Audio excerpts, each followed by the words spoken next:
مثل الذين ينفقون أموالهم في سبيل الله كمثل حبة أنبتت سبع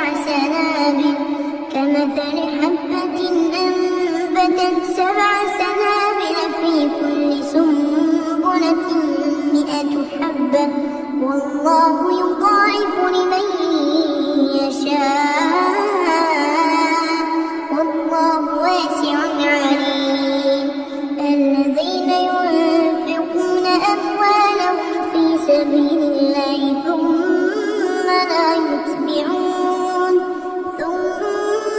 يتبعون ما أنفقوا منا ولا أذى لهم أجرهم عند ربهم ولا خوف عليهم ولا هم يحزنون. قول معروف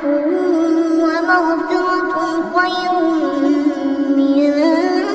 صدقة يتبعها أذى والله غني حليم. يا أيها الذين آمنوا لا تبطلوا صدقاتكم بالمن والأذى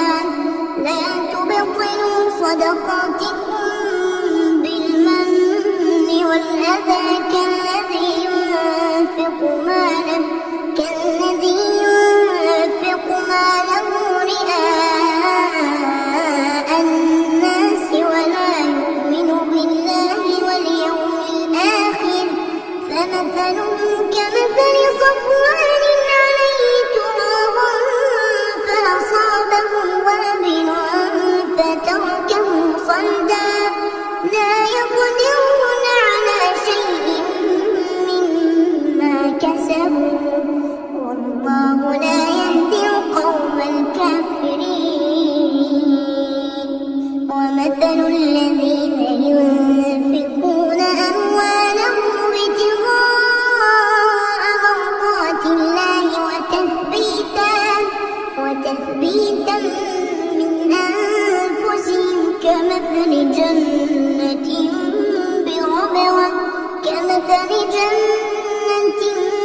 بربوة أصابها وابل فآتت أكلها ضعفين فإن لم يصبها وابل فطل والله بما تعملون بصير. أيود أحدكم أن تكون له جنة من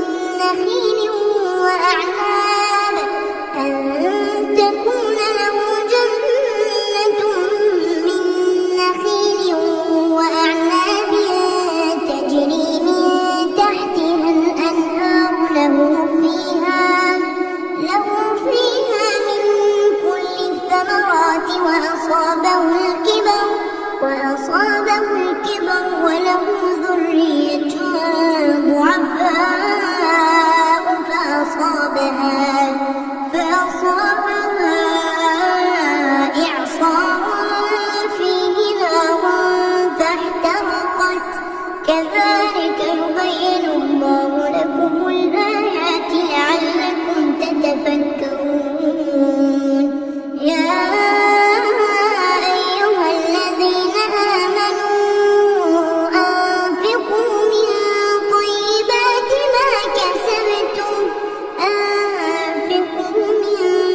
طيبات ما كسبتم ومما أخرجنا لكم من الأرض ولا تيمموا الخبيث منه تنفقون ولستم بآخذيه إلا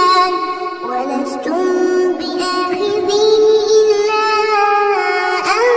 تغمضوا فيه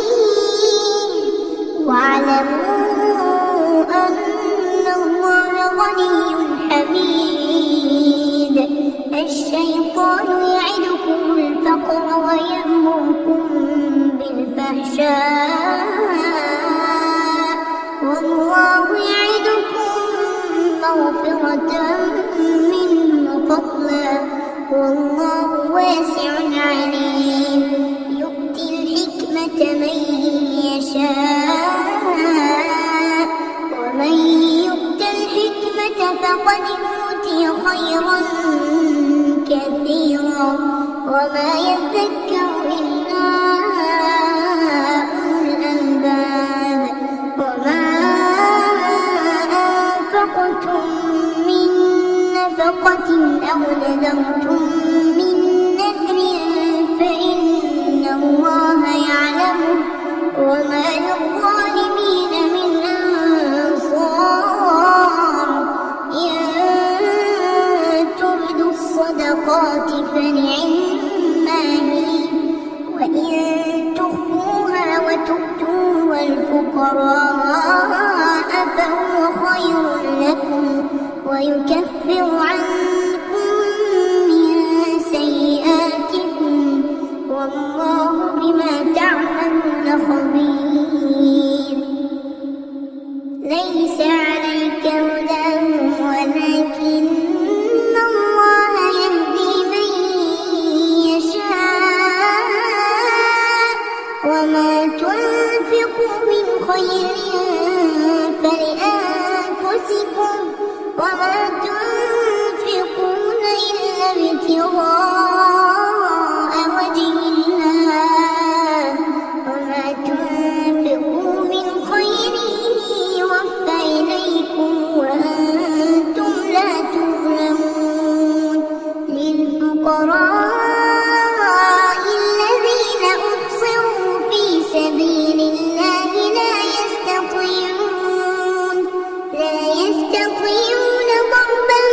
في الأرض يحسبهم الجاهل أغنياء من التعفف تعرفهم بسيماهم لا يسألون الناس إلحافا وما تنفقوا من خير فإن الله به عليم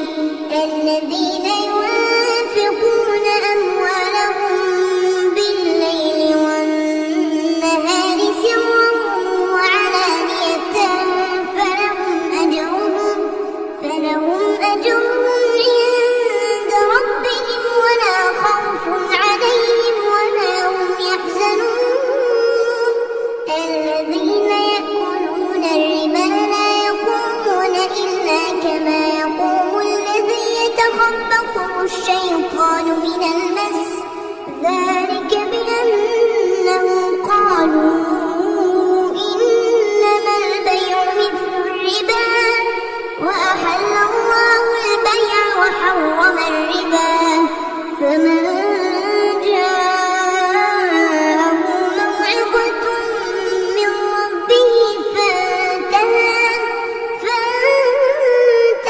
فله ما سلف وأمره إلى الله ومن عاد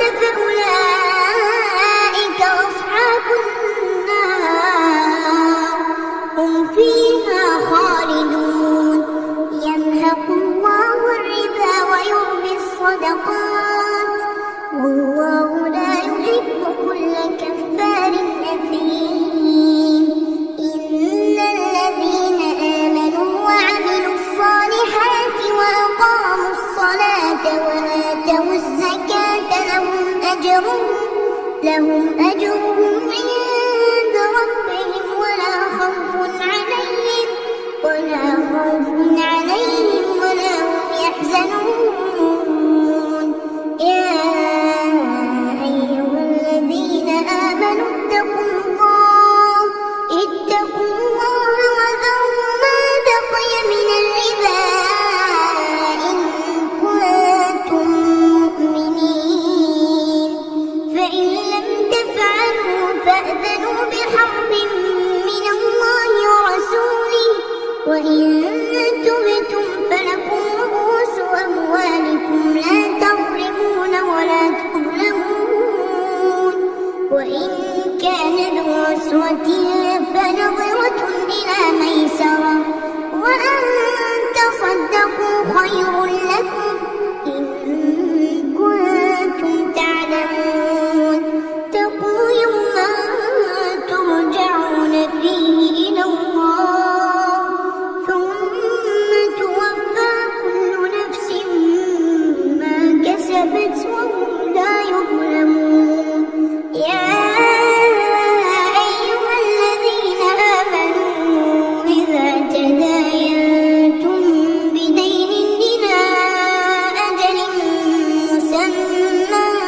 فاكتبوه وليكتب بينكم كاتب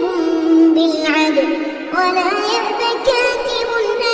يكتب كما علمه الله فليكتب وليملل الذي عليه الحق وليتق الله ربه ولا يبخس منه شيئا فإن كان الذي عليه الحق سفيها أو ضعيفا أو لا يستطيع أن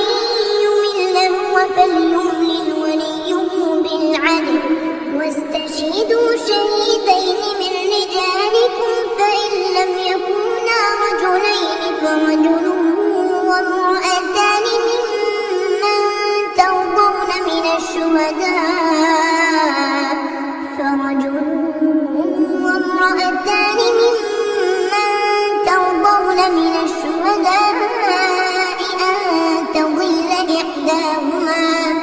أن تضل إحداهما فتذكر إحداهما الأخرى ولا يأبى الشهداء إذا ما دعوا ولا تسأموا أن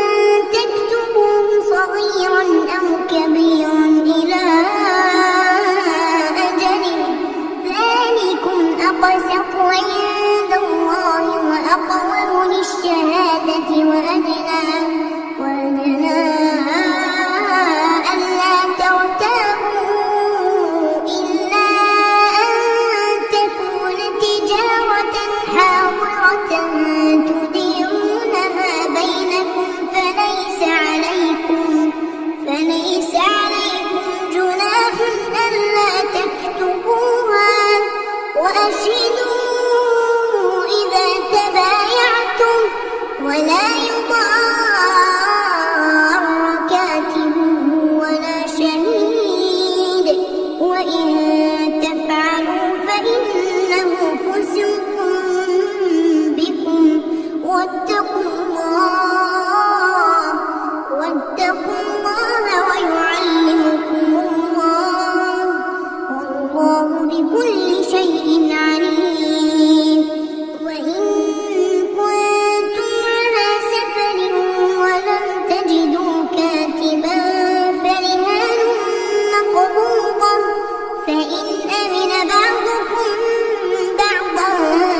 فليؤدي الذي اؤتمن أمانته وليتق الله ربه ولا تكتموا الشهادة ومن يكتمها فإنه آثم قلبه والله بما تعملون عليم لله ما في السماوات وما في الأرض وإن تبدوا ما في أنفسكم أو تخفوه يحاسبكم به الله فيغفر لمن يشاء ويعذب من يشاء والله على كل شيء قدير آمن الرسول بما أنزل إليه من ربه والمؤمنون كل آمن بالله وملائكته وكتبه ورسله لا نفرق بين أحد من رسله وقالوا سمعنا وأطعنا غفرانك ربنا وإليك المصير لا يكلف الله نفسا إلا وسعها لها ما كسبت وعليها ما اكتسبت ربنا لا تؤاخذنا إن نسينا أو أخطأنا